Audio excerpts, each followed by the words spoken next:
idcwoodcraft.com. Hi, I'm Garrett with IDC Woodcraft. Welcome to this video.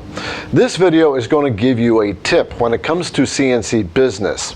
If you are thinking about getting into a CNC business, or you're already in a CNC business and you're selling your stuff live to people, meaning you're at craft shows or at flea markets, one of the things you'll run into from time to time is someone who wants to haggle the price with you. They ask you, can you drive it down, 10 bucks less. They think you are like a car salesman and willing to negotiate the sale. The number one rule here is do not negotiate at all. Your prices you have hopefully set based on the margins that you want to get out of the product that you're selling. And you want to make sure that you get back your money and your time that you spend in it, and of course it's got quality in it. So one of the things you never ever do is haggle a price. Customers like that are usually cheap, right? And we don't want customers like that. So number one, the reason you may be running into customers like that is because of the particular venue that you're trying to sell your stuff at. Another reason is maybe what you're presenting to them.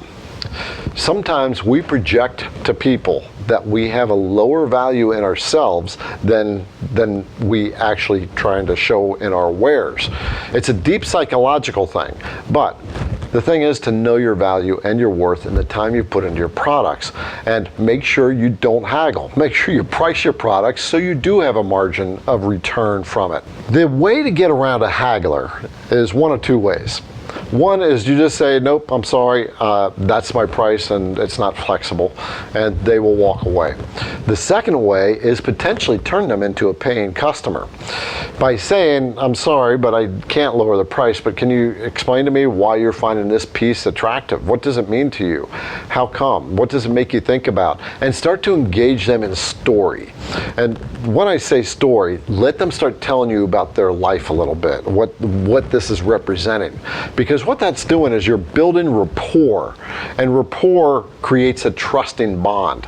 And as they're telling stories come from emotion. And when you start to bring that emotion up, the value of your stuff actually goes up. This is why people can sell a $100 item for $1,000, because they're able to create the perception of value by bringing out the emotion in people. This is real world marketing business. So when you start to engage with that person and bring out the story, you just want to bring it alive. How come? What does it mean to you? What's it going to represent in the end? Where is it going to be hanging out? And what's it going to look like around that? Get them to start to visualize it, because the best sales come from emotions that are visual in their mind. Those are the most likely sales that you can have.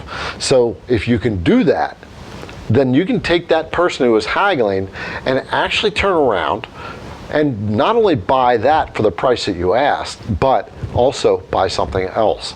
Because it's called reciprocity.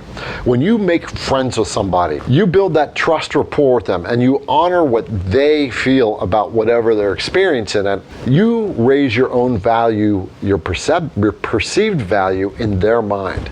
And now that you've been like being a friend with them, now they owe it back to you. And the only way that they can truly reciprocate is by actually buying something from you.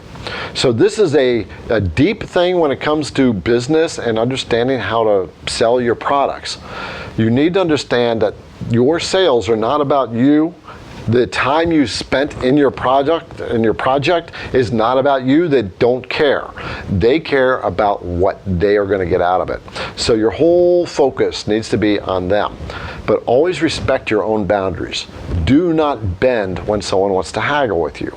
It's an absolute no-no, because the other thing that that's going to do, which is really, really bad, is you will start to draw your own value down on your products. And once you create that habit, then you'll be willing to do it on other products, and you'll keep niching these things down further and further to a point where you won't make any money at all, and you won't feel good about yourself because you're being way too flexible.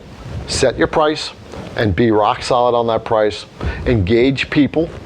When they're interested and they're trying to haggle, just ask them, what it is about the product. Just redirect the conversation entirely and then come back around to price after you establish the value that they are seeing in it and brought it to the surface in their own mind. If this video was helpful, give me a thumbs up, and I hope you have a great day, better tomorrow. Go out and sell your stuff for the price you set it at. Hold your own value. Honor yourself. Never haggle. idcwoodcraft.com.